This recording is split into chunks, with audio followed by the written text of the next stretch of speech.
If you need anything from Morrison's. If you can fit in a small box of Weetabix, that'd be ace. Small box of Weetabix. Don't worry.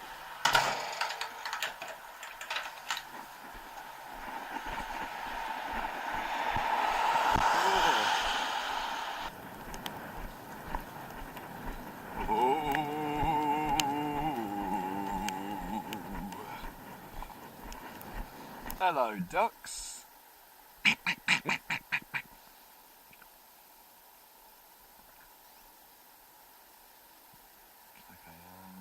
cameraman.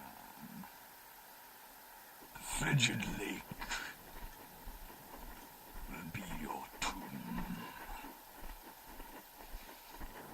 Oh, it's like, now that I have a proper coat on, it's like the cold just isn't an issue. I can go and live in Scandinavia.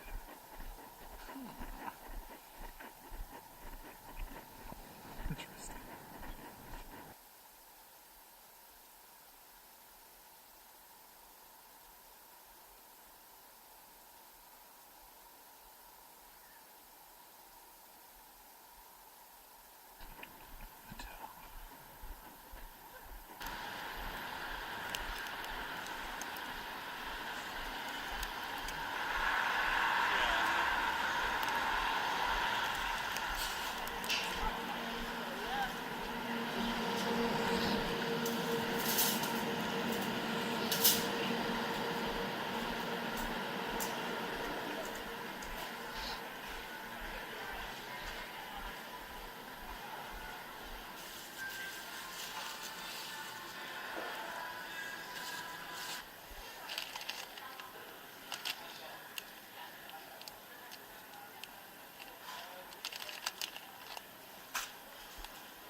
For shopping at Morrison's.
Anyway, I should explain. So, oil in a pan.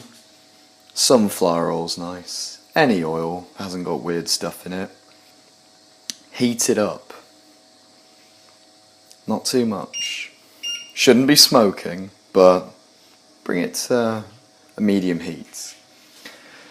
Rice, water, 2-to-1 ratio. 1 cup of rice, 2 cups of water, pinch of salt, easy peasy. Do not stir the rice. Now that that's beginning to warm up nicely, we can get our spices in there. Just going to take some fennel seeds.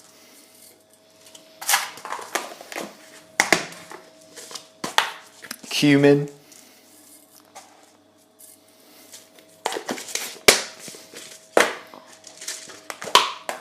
cardamom in rice times 3.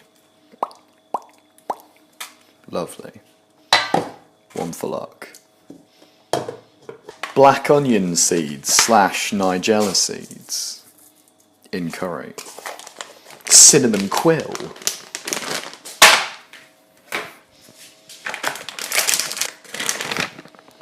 Oh, they smell very tasty.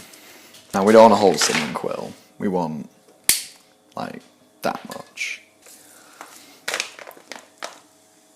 Ajwin. Curry leaves. Nobody knows their real name. We don't want this to get too hot. Oh yes, and it should be really oily. Not crazy, because otherwise it won't work. The oil is what carries the flavour.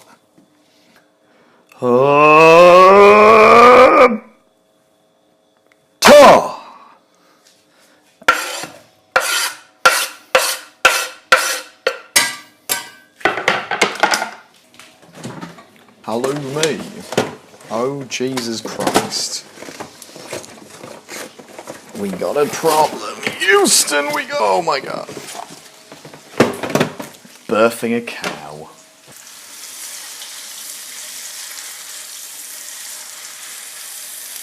We get those onions nicely cooking. We get some ginger. Back of the knife. Not the front. Not a grater. Not a peeler. Don't try and slice it off like this. No.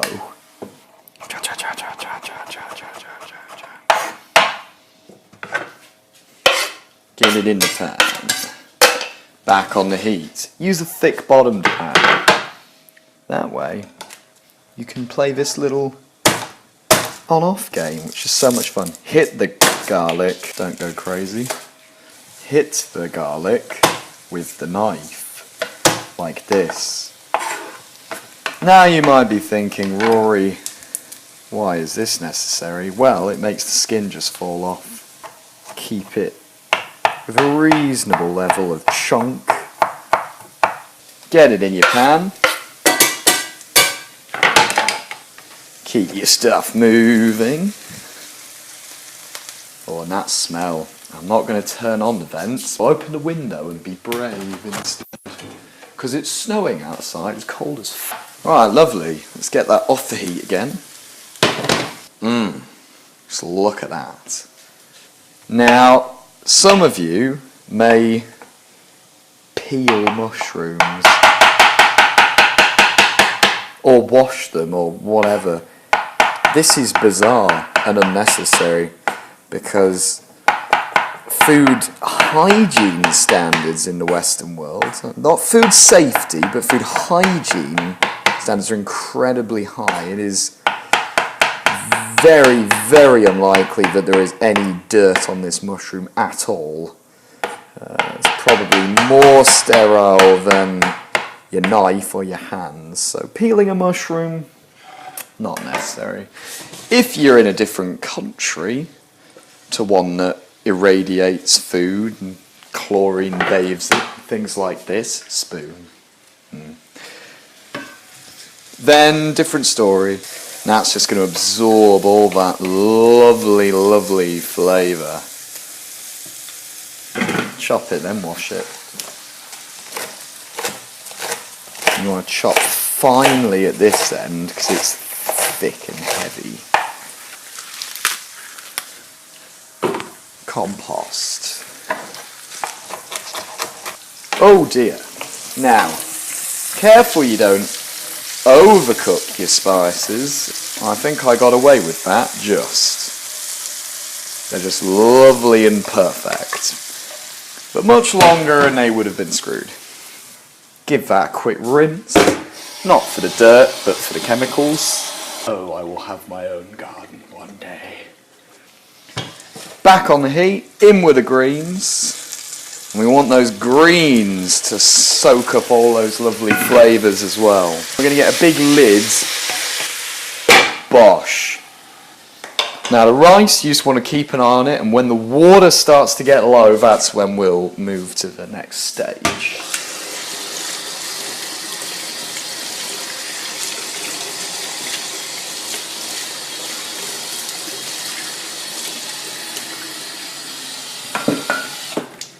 Look at that, snow. Next, tomatoes. If you're in the UK, KTC chopped tomatoes are probably my pick for the price. 38p a tin, and they're more tomato than juice. Woo! Pots. Save pots. They're always useful. Always. So you get a garam masala, get a bit of turmeric. Now, I can't really give you amounts for these because I basically pepper, black pepper, do it totally at random, just to sort of have a feel for it. Cayenne pepper there, and ground cloves. Now you must be careful, because if that sticks to the bottom of the pan, you're in trouble. So as you can see, this is just beginning to think about sticking, so you take it off the heat, get your tomatoes in there, and just use that moisture to take all the dryness off the bottom of the pan, get it nicely mixed together. Now I'm going to add a bit of water just to prolong the reduction process. Big lid goes back on. Heat down to a low heat. The coconut. If you're a person who buys coconut cream or coconut milk or whatever, great. If you're on a budget, this is by far the cheapest way to buy your coconut, pure cream coconut. It's just coconut, but very much densified. It comes with a little bit of oil on top. Rub it on your bum, rub it on your face, whatever. And this is the good stuff. This is basically the coconut extract, which makes up, 5% of Alpro's coconut milk. It will dissolve to some extent, but it's not the most soluble thing in the world. So you're going to want to chop it up a bit. Try not to have any pieces that are bigger than